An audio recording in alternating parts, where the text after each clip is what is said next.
Discover the value of freedom on today's episode. Today's episode is brought to you by AWeber. Email is perfect for connecting your brand to your audience. Whether they make a purchase, read your blog, or meet you in person, email automation begins where the conversation left off. To see how AWeber can help your business and get your first month free, go to servenomaster.com/AWeber.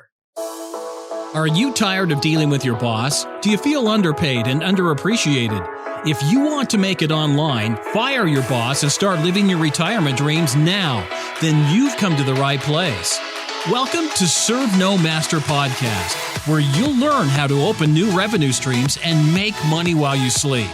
Presented live from a tropical island in the South Pacific by best-selling author Jonathan Green. Now, here's your host. I'm really excited about today's episode for a couple of reasons. First of all, it's the 40th episode, which is a nice little milestone. I initially planned on getting to 40 episodes by doing 5 episodes a week and then switching to weekly episodes. But for right now, I think I'm going to continue for a while, giving you an episode every day, Monday through Friday. I'm also very excited about how the sound of yesterday's episode came out. I'm back sitting out on the dock, right on the beach. This time it's low tide, so there is a little bit of wave noise in the background, but I think it sounds really peaceful and nice. I'm enjoying a beautiful sunrise, and I want to share that with you because today's episode is all about the power of freedom and the value of freedom. If you were dying tomorrow, if you only had one day left to live, would you go back into the office? Would you ask for more money or would you ask for more time? Every single one of us would ask for more time, but we don't act like it, do we? We act like money is so much more valuable. 100 years ago, we were a society and a culture in America where everyone had savings. Everyone had really strong bank accounts, savings accounts, and people only purchased things once they had enough money to cover it. So large banks got together and they put together the Federal Reserve, which didn't exist. We had a national bank developed. Before that, there was no national bank. And this national bank decided to create a culture and create a nation of debt so that the rich could get richer. Credit cards and the entire process was completely invented, not for consumer convenience, which is a total lie, but as a way to increase the profits of the super rich, to help those billionaires become super billionaires, to turn their mega yachts into super yachts. Understanding the foundations of the financial structures and institutions we actually use, well, that's important. We have these assumptions that are often the result of advertising campaigns, and they're totally false. The Federal Reserve, even though it was created by the government, it's not controlled by the government. They just gave it that name to mislead you into thinking it's part of the government so that you would put more trust in it. We need to really reevaluate what's important to us. We're constantly shown images and messages to press onto us the idea we need more stuff, we need new stuff, we need new, better stuff. Every year a new iPhone comes out, and I have certain friends that are always obsessed with getting the new iPhone. I had my last phone for almost 6 full years. My iPhone lasted a very, very long time. It lasted through 2 batteries and several repairs. I only switched after more than 5 years when I wanted to start taking better pictures of my kids to send to my family. That's one of the main reasons I switched. And one of the buttons had been broken for a year and the other one was starting to fade. So the whole machine, after 5 or 6 years, was really falling apart. But I can tell you right now, I recently went on a trip, on the medical trip I told you about where I went to the hospital in Thailand. I also went to a little shop in the mall there and got the phone completely replaced. They fixed everything, repaired everything, reset the OS, the whole shebang, like brand new. And it cost, I think, like $7 or $10. And the iPhone works like new. Now my girlfriend uses it. Things really can last a long time. We're so used to replacing things and wanting something better, better, better, better. Now, yes, my new phone, well, not that new, I got it around 6 or 7 months ago, is much better than the old one. But I don't use it that much. We already have a camera. The only thing I really do with my phone is listen to some podcasts, occasionally send a text to my girlfriend. I probably send less than 10 texts a week. And then I make 1 or 2 phone calls a month when my Skype is acting up. When Skype is acting up, I can make a direct phone call to America for a project. And sometimes I do that for webinars or other things, but it's very rare. We constantly want to get that new incremental upgrade. You know, they offer us all these great promotions. At the end of the day, all these new consumer items, all these amazing things that we really want, they don't make us that happy. Study after study shows that no matter how big the purchase is, after about 2 weeks, that feeling of euphoria, that good feeling disappears. That's why people become shopaholics. It's not the possessing that makes us feel good, it's the acquiring. And once you've owned something for about 2 weeks, you almost want to return it because the feeling's gone. In our culture right now, we're obsessed with entertainment, and we have all these expenses that we could shift away if we really reassessed what's important to us. The average American spends around $2,600 a year on entertainment. That's about 6% of that average budget. So you spend around 6% of what you make on pure entertainment. This is like movies, drinks in the bar, all of these expenses. On top of that, we spend another 17% just on having a car. For gas and maintenance, we spend around $5,000 a year. How brutal is that? Huge, massive expenses in our lives come from decisions that we make passively. I don't own a car right now. Getting rid of my car was one of the happiest decisions of my life. Now, I love my car. I drove my last car for 5 years. It was very special. It was the first car I ever bought completely on my own without any help from my parents or without any external help as far as doing the paperwork or getting a loan. All of that stuff I did completely on my own.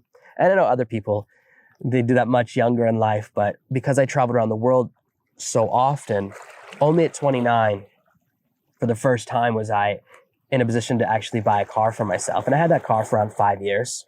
It was a wonderful car. And even during that time, as I became more and more financially successful, people would always complain about the quality of my car. If you're so successful, why isn't your car more expensive? There's this pressure in our society to buy more expensive things to prove that you have money. When you say you have money in a savings account, other people don't respect that. They don't care because they can't see it. And it's unfortunate that we don't value being frugal or being intelligent with money. We only respect people that have a lot of flashy money.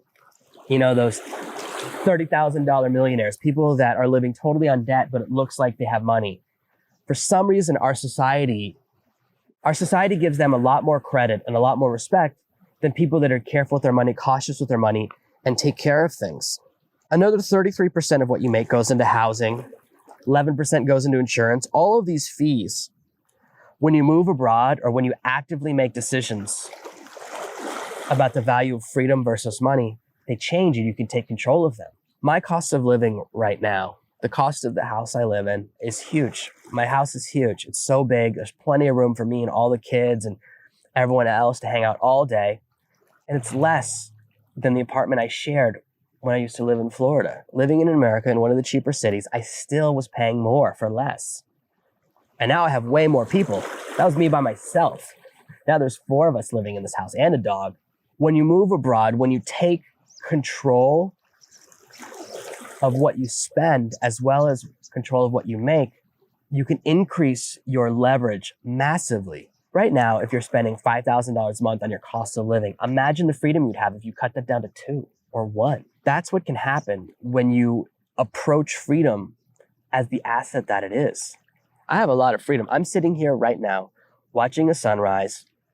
I'm looking around. I can't see another human in any direction, mostly because it's too early. People don't wake up quite this early. And if they're awake, they're surfing around the corner, around the point. But all I can see is a couple of boats with no one in them. They're docked in the water. And then I can hear a few birds. I'm pretty sure you can hear those birds in the water too. This is what's possible. This is the life I want to give you. And it begins with understanding the value of money versus time. Freedom is so valuable and freedom is so wonderful if you begin to treat it that way. Most of us kind of think of freedom as a byproduct of having a lot of money, but we buy things we don't need. We spend money on things that we don't really need, and we get caught up in the cycle of credit cards and debt and all of these things. We spend so much money on having a car. Where I live right now, I have a scooter. The scooter, I bought it a year and a half ago, almost 2 years ago now. It cost around $1,200 or $1,300 with the exchange rate. I've probably spent since then about another $100 on gas and maintenance. Imagine cutting down your transportation bills from $5,000 a year to $100,000. That's a big difference. You could have all of that money to spend on freedom, or the difference between what you're making online and what you're making at home in your office. You can leave your primary job sooner when you cut down your life expenses. Real wealth doesn't come from how much money you make. It comes from how much money you spend. The more you understand and control your spending, the more freedom you can create and generate in your life. And it really comes down to this key thought. I mean, would you rather have things or freedom? When I was younger, when I started making a lot of money, I just began collecting all of these things. And when I finally left the country, I finally traveled, which I knew was my dream, I shoved it all in a storage unit that I paid for 2 years before I just told my bookkeeper, I said, you know what, just empty it, sell everything you can and just keep the money. I just want this curse out of my life. All that stuff that was so important became worthless to me. It really doesn't mean anything. The cost of entertainment where I live is pennies. I own a surfboard, so I can entertain myself for free every single day. I can go out, get great exercise, have a blast. It costs nothing. Same thing if you own a bicycle. There's amazing ways to entertain yourself that don't cost anything. We can really slash all of these budgets and increase our lifespan, our quality of life, our levels of joy with these simple little actions that are so valuable. Now, a lot of what I teach at servenomaster, a lot of what I believe in it is about putting in the effort now in order to create freedom later. This is a different philosophy than buying what you want now and paying for it later, which is how most of us live. Most of us want the joy now and the sacrifice later. But if you stick with me, if you follow one of my systems for 6 months or 12 months, you quit your job, you can live anywhere you want in the world, and you can have a ton of freedom. This business doesn't require you to sacrifice for 5 years, 10 years, 20 years, like most other industries do. If you want to become a successful lawyer, you got to spend 8 to 14 years working your way up to make it to partner. You want to be a doctor? Same thing. Doctor education doesn't finish until you're in your 30s. You got to go through everything and an internship and then this and that and specializations and all of these things before you can finally start making money. There's no rich doctors in their 20s. It doesn't exist. They're still in school. What I want you to think about is your future and your present. Time is a resource and it's an asset and it's the most valuable thing you possess. Money is nothing compared to time. The way you spend your time now can give you more freedom in the future, or you can spend money now and take away freedom from your future. Freedom is totally valuable, and I'd love for you to come home from work every day and have to do nothing. But that's just going to leave you sitting right where you are. I want you sitting next to me on the dock of the day recording podcast episodes next year. I want you living your dreams. I know not everyone who listens to this dream is to travel the world or to live in a paradise. Many people who follow me, and I totally understand this, just want to pay off their debt and stop going into work every day and spend more time doing the things they love, whether it's hobbies or spending time with their families, and just have some breathing room between them and all of their bills. This path can give you the exact same thing. We can push back that debt, increase your freedom. Sacrifice a little bit now, and you can make amazing things happen. In the previous episode, we talked about how we're not special. As much as I'd love to think I'm the most unique person in the world, I'm the most special person in the world, I'm not. There's tons of guys that look like me. There's plenty of people with the same sense of humor as me, the same skill sets as me. What separates me from all of the people who want this life is effort. And the way to motivate you to use that effort as the fuel for your success is to remind you of the value of freedom. Effort is really just another name for time, isn't it? We spend time, we spend energy on a project. And eventually we want that return on investment. We want that payoff. Whether it's financial or time, you can get there. I spend most of my time doing the things that make me happy, and I want the same thing for you. I think you deserve an amazing life. I appreciate you spending this time with me. I appreciate this connection that we have. I'm sitting here and I have my little mic pinned to my shirt. I'm sitting here on this dock, with the water rushing past my feet. And it's a little strange. I'm kind of like I'm talking to no one or talking to someone imaginary, but I know that these recordings come out well because I listened to yesterday's episode and I love the sound of water in the background. I think that's very pleasant, and hopefully you enjoyed as well, the sounds of nature, real nature. You can achieve amazing things when you unlock your effort machine. There's this temptation to do nothing all the time. I lived in this mindset for a very long time. My father is definitely a workaholic. He's someone who worked himself so hard. Even after he retired, he took on a big project and now he's suffering from it medically. He worked so hard on this project, the doctor thinks it'll take him another year to recover from the project. I come from that generation and I was determined not to become a workaholic when I entered the workforce. And for 10 years, I really focused on that. But something's changed. I don't know how to take days off anymore because I do something that I love. I could easily push this podcast to once a week and really kind of chill out and not have to put in as much effort, but I love doing this. I'm doing what I love. And you can be doing what you love too. You want to take one simple step. If there's one thing you learned from this episode, I want you to begin transitioning your entertainment time into productive time. To begin using your time more valuably. And the key to that, which we'll talk about in not tomorrow's episode, but the next one, we'll talk about finding your passion. But the key is to work on something that you're passionate about, something that you love doing. Most people have jobs or careers that they fell into and don't really love what they do. Most of us go to work for the paycheck. As much as I enjoyed teaching for 10 years, if I would have gotten paid the same amount of money to do nothing, I would have chosen nothing. Who wouldn't? We have these opportunities when we come home from work or when we're sitting around the house and we choose how to fill our time. I very rarely watch movies. I'll tell you that right now. I used to watch movies all the time. And any movie that's more than 3 years old, I can tell you all about it. But one of the transitions I've made, and I saw this in my father as well, and maybe I'm turning into my father. It happens to all of us. We all turn into our parents. I very rarely watch movies. I very rarely finish them. It's a transition that many people make when they get married or when they have a kid. They kind of make that little life change. For me, definitely having 2 kids really changed how I approach life. I just don't have the patience to sit still for 2 or 3 hours and do nothing anymore. I do still watch some TV shows, not very many. I mostly do watch investing shows, which is why I'm always talking about them with you. My direction in life has changed what I enjoy doing. I don't work because I have to. I work because I enjoy it. I 100% could minimize my entire business, streamline everything, and work about 2 hours a day. I do like surfing, but I don't want to surf every day for 8 hours. There's a lot of people here that love it that much. Maybe I'll get to that point, but for me, surfing is fun, but it's just one of many things I love doing. I love writing books. I love recording training videos. I love building my membership site. And right now I'm going through a big transition because, as you know, the membership site crashed last week, so I'm rebuilding everything. I'm trying to rebuild the front website too. It's a lot of work to redo something you've already done on a different platform and try and make it look the same or a little bit better. It's a lot of copy and paste and point and click. And yeah, I could hire someone else to do it. And I tried doing that, but I want it to look a certain way. And there's certain parts of my business that I just want total control of. It's my mindset and I enjoy doing it. The main time I watch TV shows is actually when I'm doing website design, when I'm just copying a design or copying and pasting. That's the one time when I really do watch television. So I do get a little bit of entertainment. But the more you shift from entertainment to enjoying your work, to doing something you're passionate about, the more you shift to this passion time mindset, the more of your freedom and the more of your future you'll unlock.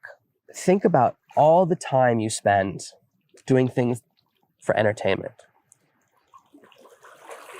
One of the things I hate the most in the world is television. I hate the presentation of television, like through the cable box, because there's no beginning and there's no end. I've gone through a couple times in my life where I tried to become more productive. And one of them was when I was graduating high school. I decided to stop watching television. I said, I won't watch any more television. I'll only watch movies. The thing about a movie is that it has a beginning and an end. With television, you can turn it on and 6, 7, or 8 hours just disappear. How many times have you started watching TV at 6 o'clock when you get home and suddenly you're watching The Late Show? And all it is meaningless, empty dribble with occasionally with a political message or some type of health warning snuck in, but it's very little educational value. You don't really learn anything. You don't become a better person. You're just sitting there kind of burning time. And that's the wrong mindset. Then we see time as something we're just trying to spend rather than something we're trying to enjoy. If you watch TV for 2 hours, you watch almost 30 minutes of commercials. That's one of the things that I hate. You waste 30 minutes just paying with money and time for someone else to sell you stuff you don't need or to make you depressed. If you watch TV now, if you just switch to watching recordings of the shows, which is all I watch. I don't watch live television at all. I only watch recordings. You remove the commercials. You change from open-ended to fixed time. Instead of watching TV for hours and hours, you watch a specific length of a show. Everything I watch, as soon as I turn it on, I know how long it's going to be. There's a little timer in the corner that tells me how much time I'm going to invest. I rarely watch a whole show in one sitting anyways. These little shifts are not about me being pretentious. I'm trying to share with you how my life has shifted because I enjoy my work. I love what I do. I'm so excited. I can tell you right now, my next book is already written. It's already edited. It's in the getting reviews phase, Breaking Orbit, which is my entire Kindle process. The book after that, I've already created the cover, roughly. The cover is roughly sketched out. It's called 20K in a Day. It's how to write super fast. After that, I'm going to work on a speed reading book. I haven't named that yet, but that book is all about how I read a book a day. And the faster you read, the faster you can write. These abilities will help you to efficiently use your time. The faster you write, the less time you have to spend writing. Planning out the future, planning out where I'm going is what I'm excited about. I'm so excited when I think about the next book and the one after that and kind of growing my business in its new direction. I'm really, really excited about where Amazon is taking me, where this podcast is taking me, because it's a new fun adventure that we're sharing together. All of the things I do are things I love. If I didn't love my work, if I kind of hated writing, I could get away with writing probably 2 small ghost projects a month and then a little bit of maintenance on some of my side projects. And that's it. I don't have to work that hard. But I love what I do, and I want you to love what you do.